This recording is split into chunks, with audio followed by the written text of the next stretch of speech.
Top 365 Daily Devotion of Pastor Alexander Gomez on Batch 3. At ang topic po na pagkakaya natin ngayon ay ano ang kahulugan ng Yahweh Shammah.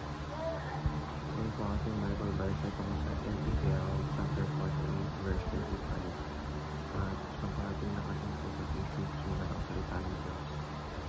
Sabi dito na the distance all around will be 18,000 cubits. And the rain proceeded from that time on will be the Lord is there. Kasi Tagalog, ang sukat sa palibot ng lungsod ay 18,000 sigo. At ang magiging pangalawang lungsod mula sa araw ng yan ay ang Panginoon ay naroon. Picture number 1. God departs from the old Jerusalem. Sa aklat ni Ezekiel, nakita niya sa isang pangitaay na lumisan ang presensya ng Diyos mula sa lumang Jerusalem. Pero sa paulit-ulit na kasalanan ng mga tao, pinapalitan nito na ang kamay ng Diyos ay hindi maaaring manahid sa isang lugar na puno ng rebellion at buwan ng pagsisisi. Ibig sabihin, hindi automatic ang presensya ng Diyos, mahalaga ang pagsunod sa balaran ng pusong nakatuon sa Kanya. Teaching number 2. The Spirit of God dwells in the New Jerusalem. So, yung grabe ang pangitayan ng Ezekiel, pinakita ko sa bagong lungsod kung saan ang Diyos ay muli na nahanap magpakailangan. Tinatawag ito ng Yahweh Shammah, the Lord is there. Pinapakita nito ang plano ng Diyos ay lagi magbalik at magpanumbalik.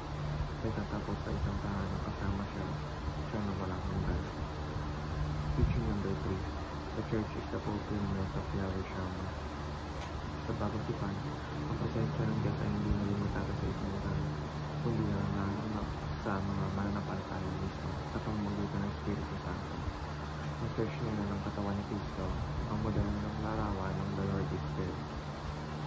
Application number 1. Submit to the Spirit, God's purifying power. Kung totoo ang the Lord is there sa buhay natin, kailangan natin hayaan ng Holy Spirit na baguhin ang ating paugali, puso, pag-iisip at mga desisyon. Sama rito ang araw-araw na pagsisisi, pagkalipot sa kasalanan at pagpapayag na magbugin tayo ng Diyos kahit ngayon. Application number 2. Stay conscious of God's presence in our lives.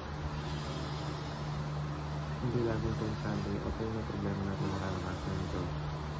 Lagi natin siyang kasama. Maaari natin pakita ito sa pamamagitan ng panalangin sa gitna ng gawain, pasasalamat sa maliliit na bagay, pag-ibisyon at pag-gabay ng salita ng Diyos. Application number 3. Shine brightly as a city on a hill for God's glory. Dahil ang the Lord is there sa atin, dapat ay makikita rin ng tao ang liwanag niya sa ating pagkilos. Maaari itong ipakita sa mabuting pag-uugali, pagiging tapat, malasakit sa kapwa at pagbibigay kalwatian sa Diyos sa ating mga gawa. Yan lamang po ang aking devotion. Maraming salamat.